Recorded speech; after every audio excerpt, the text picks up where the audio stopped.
Eu havia feito uma pergunta para você quando a gente começou. A pergunta foi: por que uma história de 2000 anos atrás ainda nos emociona, nos encanta, mexe com as nossas estruturas? Eu chamo essa reflexão nessa noite de a história perfeita.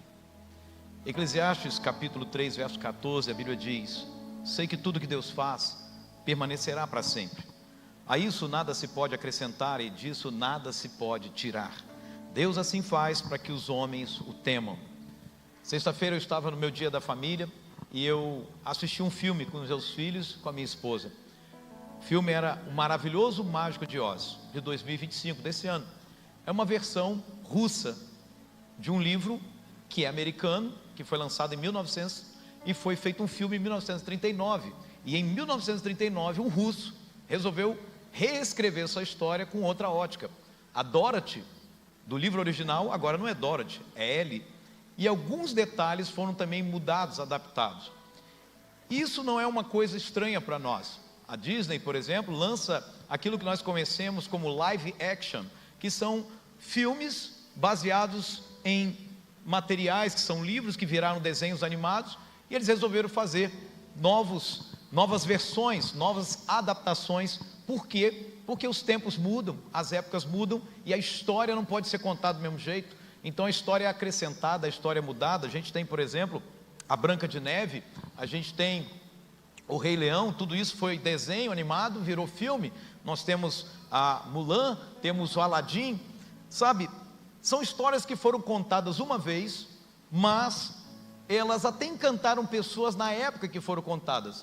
Mas quando foram contar novamente, se percebeu, se compreendeu que era necessário acrescentar algo, era necessário uma atualização da história, era necessário uma reinterpretação da história, era necessário uma ótica nova, uma abordagem diferente, porque afinal de contas os tempos mudaram e a história, ela não é tão abrangente, capaz de atravessar épocas, capaz de atravessar culturas, capaz de atravessar estações. Do jeito que ela foi contada de uma única vez, ela tem que ser recontada de forma diferente. Só que quando nós pensamos na história de Jesus, na história do seu nascimento, na história da Páscoa, essa história continua encantando, tocando, mexendo, emocionando, mesmo 2000 anos depois. E por quê? Porque ainda que as pessoas ainda tentem mudar padrões, né? Agora essa semana chocou muito o povo brasileiro e até fora do Brasil, essa matéria da Folha de São Paulo, tentando reescrever a história, tentando dizer, olha, quem traiu? Foi Judas que traiu Jesus ou foi Jesus que traiu Judas? Depende da ótica de vista, depende do ponto de vista, sabe? A verdade é que ainda que as pessoas tentem mudar padrões, ainda que as pessoas tentem mudar os marcos antigos, a verdade é uma só: quem faz tal coisa não vai prosperar. Porque a história de Jesus é verdadeira, é real, é completa, é abrangente, ultrapassa tempos, épocas, estações, costumes e culturas. Agora, essa história que atravessa épocas, que atravessa mudanças, realidades e tudo mais, essa história que pode ser contada do mesmo jeito que na primeira vez, ela não precisa de acréscimos, ela não precisa de adaptações, ela não precisa de reparos, ela não precisa de alterações, porque essa história, ela só precisa ser contada como ela é. Por isso que nós nunca podemos esperar um musical, não vai ter um negócio diferente? Não, irmão, é só contar a história como ela é. Agora, essa história é repetida na íntegra todos os anos, sem alterar absolutamente nada, ela ainda nos toca. E por quê? Porque ela é real, porque ela é tão perfeita, tão completa, que ela não precisa que se acrescente nada. Ela é tão perfeita, tão completa, que não precisa que ninguém remova nada dela, omita nada. Não é preciso que se atualize, porque essa história é tão abrangente para todas as culturas, épocas, tempos, realidades, povos, línguas. E qual é a história? É a história do Deus que se fez homem e morreu por nós, para nos ligar novamente ao Pai. Essa é a história. Agora, por que essa história verdadeira, completa e abrangente é real? Por que ela é assim? Porque primeiro, irmãos, Jesus, ele não é um personagem de uma história inventada pelos homens. Deixa eu te falar um porquê. Todo personagem que os homens inventam, que sai da mente humana, é um personagem previsível. Sabe, os filmes que eu vejo, as histórias que eu leio, as coisas que os homens escrevem, os livros que os homens escrevem, tudo é previsível. Pode ser a história de ficção. Nada me espanta na ação dos homens, nada me surpreende na ação dos personagens, porque aqueles personagens saíram da mente humana. Mas quando se trata de Jesus, Jesus não é um personagem de uma história inventada pelos homens. Definitivamente ele não é um personagem inventado. Sabe por quê? Porque todos os personagens inventados, eles são previsíveis. As ações, as reações, a forma como eles fazem, são coisas esperadas. Por quê? Porque saíram da mesma mente humana que a nossa mente. Por isso que a gente compreende. Mas quando se trata de Jesus, ele surpreendeu a todos. Primeiro, ele se afirmou que ele é o pão da vida. Se você quer ter vida, você precisa dele, que é o pão da vida. Ele disse: eu sou o pão da vida, em João 6,48. Ele afirmou que ele é a luz do mundo. Ele disse isso sobre ele mesmo. Que homem diria isso? Que personagem fictício poderia dizer tal coisa? Ninguém ousaria. Mas Jesus disse: eu sou a luz do mundo. Quem me segue nunca andará na escuridão, mas terá a luz da vida. João 8,12. Ele também afirmou que ele é a porta. Ele disse: em verdade lhes digo que eu sou a porta. Nós temos que passar por ele, nós temos que vir a ele se queremos encontrar uma realidade atrás da porta. Mas ele é a porta. Ele também, ele se apresentou. Não foram os homens que chegaram a essa conclusão, meus irmãos. Não foram os contemporâneos de Jesus que chegaram a conclusão. Ele disse quem ele era. Ele afirmou que ele é o Messias. Ele afirmou isso em João 4,26. Então Jesus declarou: eu sou o Messias, eu que estou falando com você. Ele afirmou que ele era o Messias. Ele afirmou também que ele é o único caminho para Deus. Ele disse: eu sou o caminho, eu sou a verdade e a vida, e ninguém vem ao Pai a não ser por mim. Ele afirmou isso. Ainda que os homens inventaram outros caminhos alternativos, ainda que inventaram uma boa senhora, um bom senhor para fazer a ponte, mas a minha Bíblia e a sua Bíblia diz que Jesus afirmou que ninguém vem ao Pai a não ser por mim. Ele afirmou isso. Mas ele não só afirmou isso, ele afirmou a coisa mais forte de todas. Ele se apresentou como Filho de Deus. Os discípulos adoraram Jesus, ele permitiu ser adorado porque ele é Deus. E eles adoraram Jesus dizendo: de fato o Senhor é o Filho de Deus. E por que eu estou dizendo que ele afirmou isso? Porque ele não retrucou essa palavra. Ele não desfez, ele não disse que era mentira. Ele aceitou e disse: eu sou sim o Filho de Deus. Ele afirma isso em Marcos 14, quando ele diz: Jesus porém permaneceu em silêncio e nada respondeu. Outra vez o sumo sacerdote lhe perguntou: você é o Cristo? Você é o Filho do Deus bendito? Ele disse: sou. Eu sou, disse Jesus. E ele disse mais: vocês verão o Filho do Homem assentado à direita do Poderoso e vindo com as nuvens dos céus. Sabe, ele também se afirmou como Deus eterno. Olha o que ele disse acerca de si mesmo em João 8,58. Jesus respondeu: em verdade lhes digo que antes de Abraão nascer, eu sou. Antes de Abraão nascer, eu sou.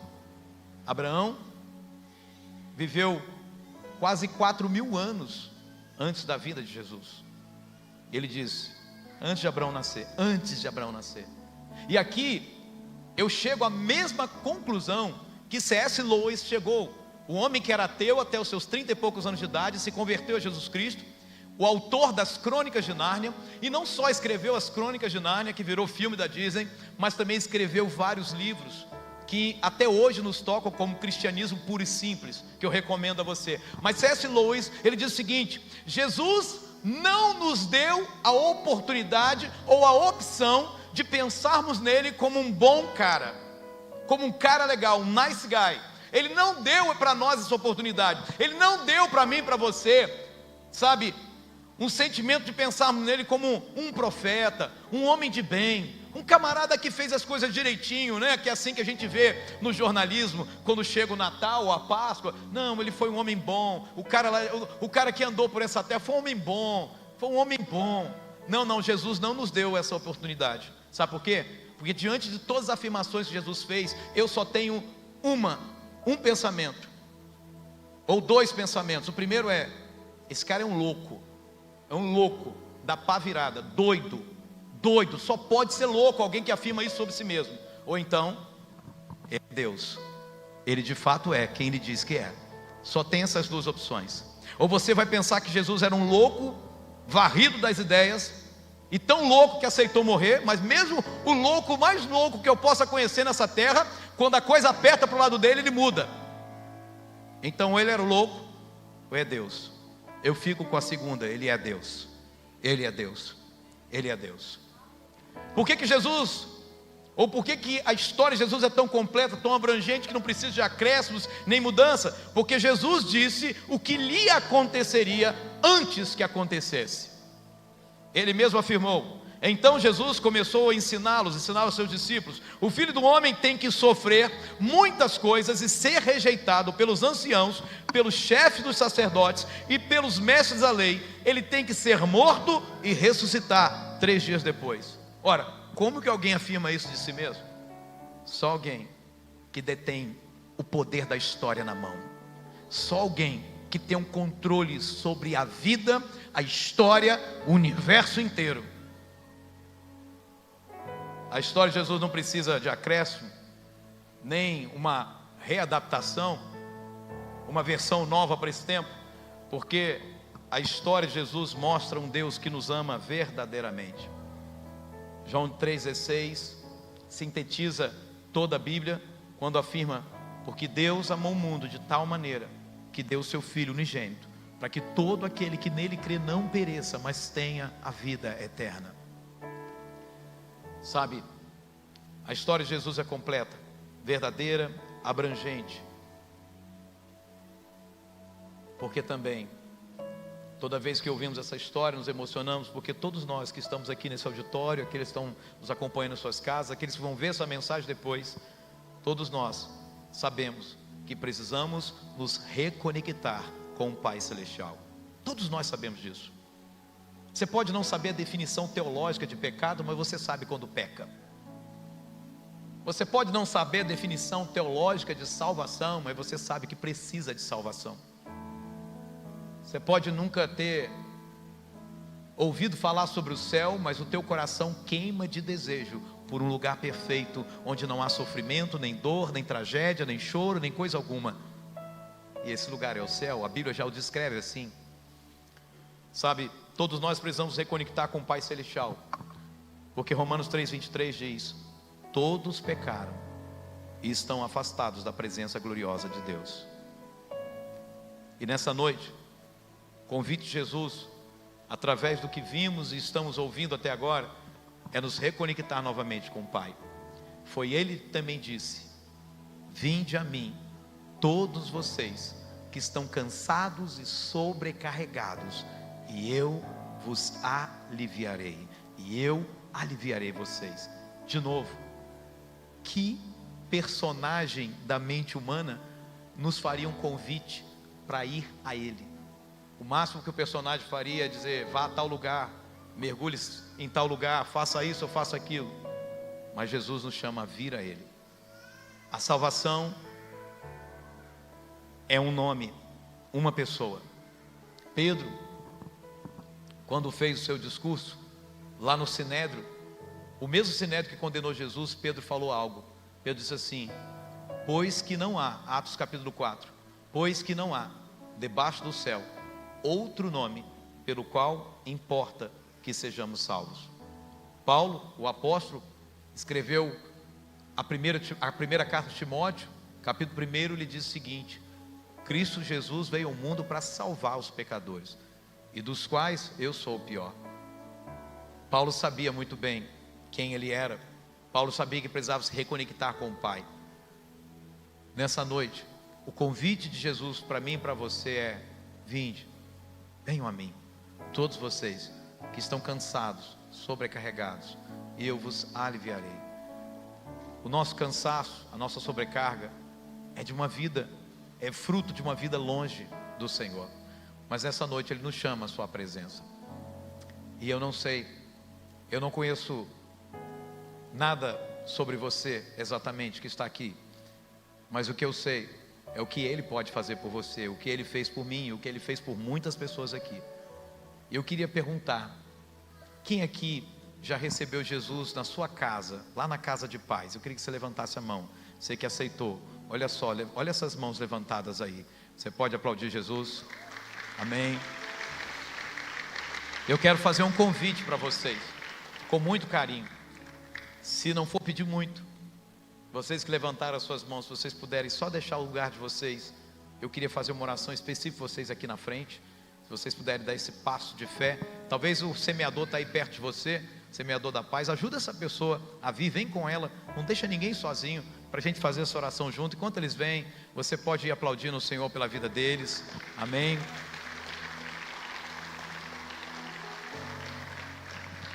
Aqui estão pessoas que entenderam o convite de Jesus para se reconectarem novamente com o Pai. Mais uma vez eu convido você a celebrar.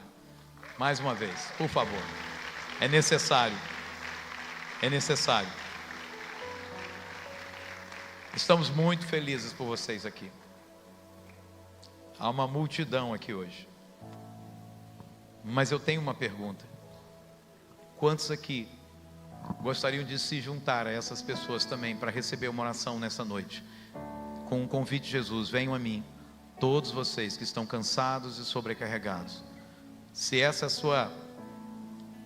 a sua decisão, o convite que Jesus está te fazendo hoje, eu queria que você levantasse sua mão no seu lugar. Eu quero orar por você. Alguém nessa noite que gostaria de receber, aceitar o convite de Jesus e vir a Ele? Vinde a mim, disse Jesus, venham a mim, todos vocês que estão cansados e sobrecarregados, e eu aliviarei vocês. Se você deseja hoje entregar a sua vida a Jesus, onde você estiver, queria convidar você a levantar uma de suas mãos, ou então deixar o seu lugar e vir aqui, como esse rapaz está fazendo. Queria que você celebrasse Jesus por ele. Há uma multidão aqui.